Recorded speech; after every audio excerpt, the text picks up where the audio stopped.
Nu skal vi i gang med at gange, og her kommer baggrunden for, hvordan man kan gange på papir. 1 gange 123 er lig med 1 gange 3 giver 3. 1 gange 2 giver 2. 1 gange 1 giver 1. 2 gange 123. 2 gange 3 giver 6. 2 gange 2 giver 4. 2 gange 1 giver 2. 3 gange 123. 3 gange 3 giver 9. 3 gange 2 giver 6. 3 gange 1 giver 3. Og så kommer det smarte nu, at hvis vi havde ganget med 20 her, så kan vi sætte et 0 på herover. Fordi at gange med 20, det er 10 gange mere end at gange med 2. Det her og gange med 10, det er at sætte et ekstra 0 på. I den næste, der sætter jeg lige 2 nuller på, så 300 gange 123 er lige med. Så skal vi også have 2 nuller på herover. Og hvis vi plusser sammen, hvad vi har lavet herover, så har vi altså sagt 321 gange har vi ganget med 123. Det vil give det samme, som hvis vi plusser det sammen herovre på den her side. Så her, der kan vi lave et plusstykke. 2 plus 6 giver 8. 1 plus de 9 giver 10, plus de 4, det giver 14. Så vi har 14 i alt her. Her har vi 1 plus 2, det giver 3, plus 6 giver 9, og så har vi 3 tilbage. Så her har vi hele facet for regnestykket. Det er en lidt bøvlet måde at regne det ud på, så man kan lave det lidt mere smart.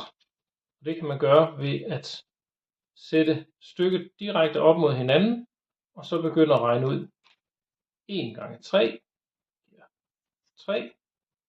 1 gange 2 giver 2. 1 gange 1 giver 1.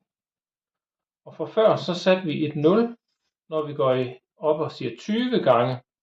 Så nu sætter vi et 0 her, og så kan vi sige 2 gange det her tal igen. Så 2 gange 3 giver 6. 2 gange 2 giver 4. 2 gange 1 giver 2. Og så skal vi have 3-tallet ganget herover, men da det nu er 300, så sætter vi de 2 første nuller, og så kan vi gange 3 med de 123. 3 gange 3 giver 9. 3 gange 2 giver 6. 3 gange 1 giver 3. Og så har vi et plusstykke som før, hvor vi kan regne det ud. Og her der sætter jeg så 1 i mente. Det her det gav 14. Den sætter jeg heroppe, så det skal man ikke lige rode oppe i toppen. Men hernede, hvor vi plusser stykkerne sammen. Og det giver 9 og 3. Og så har vi resultatet. Her har vi et lidt sværere regnestykke, hvor der kommer til at være noget mere i mente. Så det vil jeg lige vise, hvordan.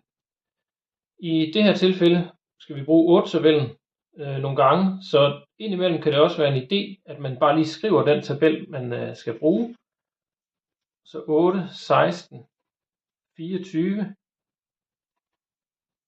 32, 40 og så videre ned. Vi kommer ikke lige højere op end det her den her gang.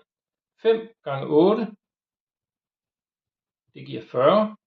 Så skriver vi 40 og 4 i mente. 5 gange det næste 8-tal, det giver 40. Men nu skal vi huske de 4, der er i mente, og lægge dem til. Så nu giver det 44. Så 4-tallet her, og 4 i mente. Altså de 40. 5 gange 8 giver 40, plus 4 i mente. Det er 44. Og den her gang behøver vi ikke at skrive det her op, for nu er vi ude i den sidste herude. Så skal vi have ganget med 40.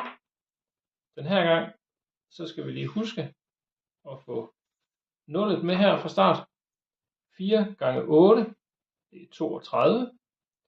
Så vi kan skrive totallet her og 3 i mente. 4 gange 8 er 32 plus de 3 heroppe, det giver 35. 3-tallet i mente heroppe. 4 gange 8 giver stadigvæk 32 plus de 3 i mente, det giver 35. Og så har vi et plusstykke, vi kan lægge sammen her.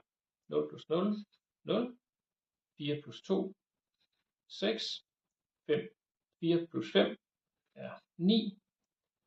4 plus 5 er 9. Og 3 her. Og så har vi resultatet. En sidste detalje, det er, at hvis der er komma i de tal, man skal gange. Hvis nu der har stået et komma her og et komma her, så altså det er 4,5 gange med 8,88. Så er reglen, at her der skal vi tælle, hvor mange tal har vi med efter kommaet. Der har vi 1 tal, 2 tal, 3 tal. Så skal vores resultat også have 3 cifre, 3 tal efter kommaet. Så derfor skal der være et komma her. Og så er den regnet ud på samme måde. Så altså, lad som om der ikke er komma, mens man ganger. Til sidst, tæl hvor mange cifre har vi i alt efter kommaet. Lige så mange cifre skal der være i alt efter kommaet, når vi er færdige. Og her kan vi se, at 4 gange 8, det er næsten 4,5 gange næsten 9, det kan godt passe, at det giver 39, noget.